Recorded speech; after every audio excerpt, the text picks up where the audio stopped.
Check करा यार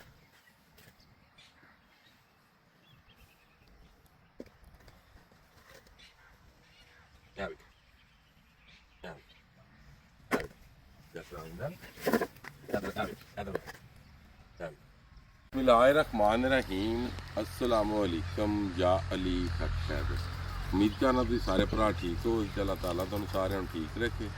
ਤੇ जिस तरह कि पहला तुम शार्ट वेख चुके हो कि असी जिहड़ा कि ਜ਼ਮੀਨ ਦੇ ਵਿੱਚੋਂ ਫਿਸ਼ ਕੱਢ ਰਹੇ ਹਾਂ ਤੇ ਲੋ ਹੁਣ ਤੁਹਾਨੂੰ ਲਾਈਵ ਵਿਖਾ ਦਿੰਦੇ ਹਾਂ ਅਸੀਂ ਲਾਈ ਹੈ ਜਨਾਬ ਇੱਥੇ ਕਣਕ ਤੇ ਵੀਡੀਓ ਤੁਸੀਂ ਜਨਾਬ ਮੁਕੰਮਲ ਤੌਰ ਤੇ ਜਿਹੜੀ ਹੈ ਇਹ ਤੁਸੀਂ ਜਨਾਬ ਵੇਖ ਰਹੇ ਹੋ ਤੇ ਤੁਹਾਨੂੰ ਵਿਖਾਣੀ ਹੈ ਜਨਾਬ ਫਿਸ਼ ਠੀਕ ਹੈ ਇਹ ਚੈੱਕ ਕਰੋ ਇੱਧਰ ਆਓ ਜੀ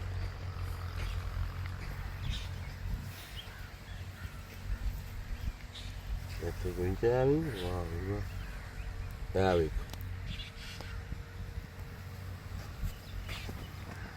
ਉਥੋਂ ਕੋ ਬਰਤਨ ਯਾਰ ਲਿਆ ਕੇ ਆ ਇਹ ਵੇਖੋ ਹੈ ਵੀ ਜ਼ਿੰਦਾ ਜੀ ਇਹ ਵੇਖੋ ਆ ਚੈੱਕ ਕਰਾ ਯਾਰ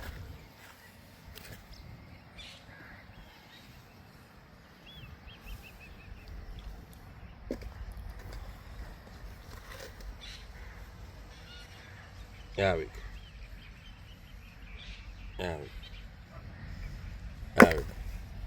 चेक करा दिंदा इधर वीडियो मुकम्मल वेख के फिर कमेंट बॉक्स में अपनी कीमती राय तो आगाज उस करना जनाब ठीक है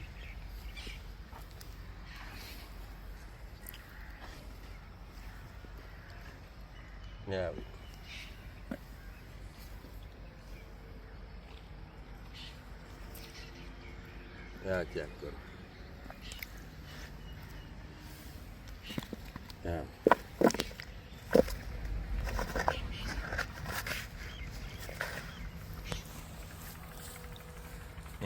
है ना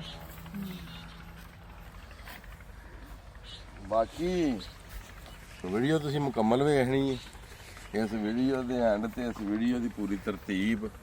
ये वीडियो किंज बनाई गई है ਇਸੇ ਤਰੀਕੇ ਨਾਲ ਜਨਾਬ ਜਿਹੜੀਆਂ ਫੇਕ ਵੀਡੀਓ ਨੇ ਉਹ ਬਣਾਈਆਂ ਜਾਂਦੀਆਂ ਨੇ ਅਸੀਂ ਇਹ ਪੂਰੀ ਵੀਡੀਓ ਦੇ ਐਂਡ ਤੇ ਪੂਰੀ ਗੱਲ ਦੱਸੀ ਹੈ ਕਿ ਆ ਫੇਕ ਹੈ ਜ਼ਮੀਨ 'ਚੋਂ ਕਦੇ ਖੁਸ਼ਕ ਜ਼ਮੀਨ 'ਚੋਂ ਕਦੇ ਫਿਸ਼ ਜਿਹੜੀ ਹੈ ਉਹ ਨਹੀਂ ਕਦੇ ਨਿਕਲੀ ਠੀਕ ਹੈ ਮੋਬਾਈਲ ਥੋੜਾ ਉਦਾਂ ਚੁੱਕ ਤੇ ਜ਼ਮੀਨ ਦੇ ਵਿੱਚੋਂ ਕਦੇ ਫਿਸ਼ ਨਹੀਂ ਨਿਕਲੀ ਮਗਰ ਜਿਹਨਾਂ ਫੇਕ ਵੀਡੀਓ ਬਣਾਉਣੀਆਂ ਹੁੰਦੀ ਨਾ ਸਾਡੀ ਸਫਾਈ ਨਾਲ ਤੇ ਨਹੀਂ ਬਣਾਈ ਮਗਰ ਇਹ ਤੁਸੀਂ ਵੇਖ ਸਕਦੇ ਹੋ ਸਾਈਡਾਂ ਤੇ ਵੀ ਵੇਖੋ कि कोई दरिया नहीं कोई छप्पड़ नहीं कोई गल नहीं कोई बात नहीं मगर ये वे कि फिश जिंदा है जो बंदा जिंदा फिश वेंदा तो बंदा आंदा कि वाकई वो काम है जी मगर कुदरत के बड़े बड़े करिश्मे ने अल्लाह के बड़े बड़े मौजूदे ने कि जेड़े सानू वेखने नूं लभदे ने मगर कुछ यकीन ऐसियां ने जिहड़ियां असीं बजाते खुद करने ते इस गल करके सानू वो काम नहीं करना चाहिए ਜਿਹਦੇ ਨਾਲ ਸਾਡੀ ਅੱਲਾਹ ਤਾਲਾ ਦੀ ਜ਼ਾਤ ਨਾਰਾਜ਼ ਹੋ ਜਾਵੇ ਇਧਰ ਆਓ ਹੁਣ ਤੁਹਾਨੂੰ ਮੁਕੰਮਲ ਨਜ਼ਾਰਾ ਵਿਖਾ ਰਹੀ ਹੈ ਨਾ ਠੀਕ ਹੈ ਇਹ ਵੇਖੋ ਇੱਥੋਂ ਅਸੀਂ ਖੜੀਆਂ ਹਾਂ ਇਹ ਵੇਂਦੇ ਹੋ ਇਧਰ ਵਿਖਾਓ ਇਹ ਸਾਫ਼ ਕਲੀਅਰ ਨਜ਼ਰ ਆ ਰਹੀਆਂ ਹੁਣ ਨਜ਼ਦੀਕ ਇਹ ਵੇਖੋ ਇਹ ਵੇਖੋ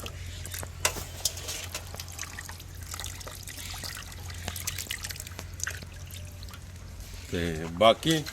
ਵੀਡੀਓ ਦਾ ਐਂਡ ਕਰਨੇ ਅਗਲੀ ਵੀਡੀਓ ਵੇਖ ਕੇ ਫਿਰ ਕਮੈਂਟ ਤੁਸੀਂ ਲਾਜ਼ਮੀ ਕਰਨਾ ਵੀਡੀਓ ਜਨਾਬ ਮੁਕੰਮਲ ਤੌਰ ਤੇ ਜਿਹੜੀ ਹੈ ਇਹ ਝੂਠੀ ਹੈ ਇਹ ਵੀਡੀਓ ਇੱਕ ਮਨਗੜਤ ਕਹਾਣੀ ਆਪ ਹੀ ਬਣਾਈ ਗਈ ਇਸੇ ਤਰੀਕੇ ਦੇ ਨਾਲ ਹੀ ਕੁਝ ਜਿਹੜੀਆਂ ਵੀਡੀਓ ਹੁੰਦੀਆਂ ਨੇ ਮਨਗੜਤ ਹੁੰਦੀਆਂ ਨੇ ਉਹ ਬਣਾਈਆਂ ਜਾਂਦੀਆਂ ਨੇ ਠੀਕ ਹੈ ਅੱਲਾਹ ਤਾਲਾ ਦੀ ਜ਼ਾਤ ਨੂੰ ਕੁਦਰਤ ਤੋਂ ਅੱਗੇ ਲੰਘਣੇ ਦੀ ਕੋਸ਼ਿਸ਼ ਕਰਦੇ ਨੇ ਆਪਣਾ ਵਿਖਾਉਂਦੇ ਨੇ ਬਲਕਿ ਜੋ ਅੱਲਾਹ ਕਰ ਸਕਦਾ ਉਹ ਬੰਦਾ ਨਹੀਂ ਕਰ ਸਕਦਾ ਤੇ ਇਸ ਗੱਲੇ ਕਰਕੇ ਤੇ ਅੱਲਾ ਦੀ ਜ਼ਾਤ ਵਾਲੀ ਸਾਈਡ ਤੇ ਤੁਸੀਂ ਵੀ ਅਸੀਂ ਵੀ ਚਲੀਏ ਆਇਆ ਕਿ ਕਿਸੇ ਬੰਦੇ ਦੇ ਪਿੱਛੇ ਨਾ ਲੱਗੀਏ ਤੇ ਅੱਲਾਹ ਤਾਲਾ ਤੁਹਾਨੂੰ ਵੀ ਸਾਨੂੰ ਵੀ ਸਰਕਾਰ ਨਬੀ ਪਾਕ ਦੀ ਸੁन्नत ਤੇ ਉਹਨਾਂ ਦੀ ਜ਼ਿੰਦਗੀ ਤੇ ਅਮਲ ਕਰਨੇ ਦੀ ਤੌਫੀਕ ਤਾ ਫਰਮਾਏ ਬਸ ਬਸ ਬਸ ਬਸ ਥੋੜੀ ਥੋੜੀ ਪਾਉਂ ਸਾਰੀਆਂ ਪਾਣੀ ਸਾਰੀਆਂ ਨਹੀਂ ਨਹੀਂ ਨਜ਼ਰ ਨਹੀਂ ਹੋਣੀ ਚਾਹੀਦੀ।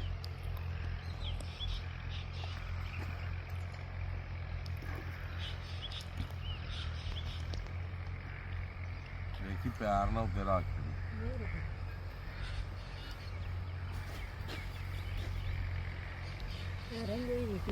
ਇਹ ਜਿਹੜੀ ਵੀਡੀਓ ਹੈ ਤੁਸੀਂ ਵੀਡੀਓ ਦੇ ਐਂਡ ਤੇ ਵੇਖ ਰਹੇ ਹੋ, ਠੀਕ ਹੈ। ਅਕਸਰੀਅਤ ਤੁਸੀਂ ਵੀਡੀਓ ਵੇਖੀਆਂ ਨੇ, ਇਹ ਕਲਿੱਪ ਤੁਸੀਂ ਐਂਡ ਤੇ ਵੇਖ ਰਹੇ ਹੋ। ਇਹ ਅਸੀਂ ਮੱਛੀਆਂ ਜਿਹੜੀਆਂ ਨਾ ਫਿਸ਼, ਇਹ ਸਾਡੇ ਨਿੱਕੇ ਨੇ ਨਾ ਰੱਖੀਆਂ ਹਣੋਜੀ ਦੇ ਵਿੱਚ ਅਸੀਂ ਵਹਾਂ, ਠੀਕ ਹੈ। ਇਹ ਅਸੀਂ ਇਹਨੂੰ ਆਖਿਆ ਦੇ ਇੱਕ ਵੀਡੀਓ ਬਣਾਉਣੀ ਹੈ ਫੇਕ, ਠੀਕ ਹੈ। ਅਸੀਂ ਫੇਕ ਵੀਡੀਓ ਤੁਸੀਂ ਪਿੱਛੇ ਵੇਖ ਚੁੱਕੇ ਹੋ, ਜ਼ਮੀਨ ਦੇ ਵਿੱਚੋਂ ਇਹ ਫਿਸ਼ ਨਿਕਲਦੀਆਂ, ਠੀਕ ਹੈ। ਤੇ ਅੱਲਾ ਦੀ ਕੁਦਰਤ ਜੋ ਚਾਹੇ ਉਹ ਕਰ ਸਕਦੀ ਹੈ। ਰੇਤ ਦੀ ਵੀ ਮੱਛੀ ਹੈ, ਰੇਗ ਮਾਈ, ਮਗਰ ਇਹ ਵੀਡੀਓ ਝੂਠੀ ਸੀ। ਅੱਜ ਦੀ ਵੀਡੀਓ, ਅੱਜ ਦਾ ਵਲੌਗ ਕਰਨੇ ਖਤਮ। ਮੈਨੂੰ ਦਿਓ ਇਜਾਜ਼ਤ। ਨੈਕਸਟ ਵੀਡੀਓ ਆਉਣ ਤੱਕ ਜ਼ਿਆਦਾ ਆਪਣਾ ਖਿਆਲ ਰੱਖਿਓ, ਆਪਣੀਆਂ ਖਾਸ ਦੁਆਵਾਂ ਵਿੱਚ ਮੈਨੂੰ ਯਾਦ ਰੱਖਿਓ, ਤੇ ਇਨਸ਼ਾਅੱਲਾ ਮਿਲਨੇ ਆ ਕਿਸੇ ਨੈਕਸਟ ਵੀਡੀਓ ਦੇ ਨਾਲ।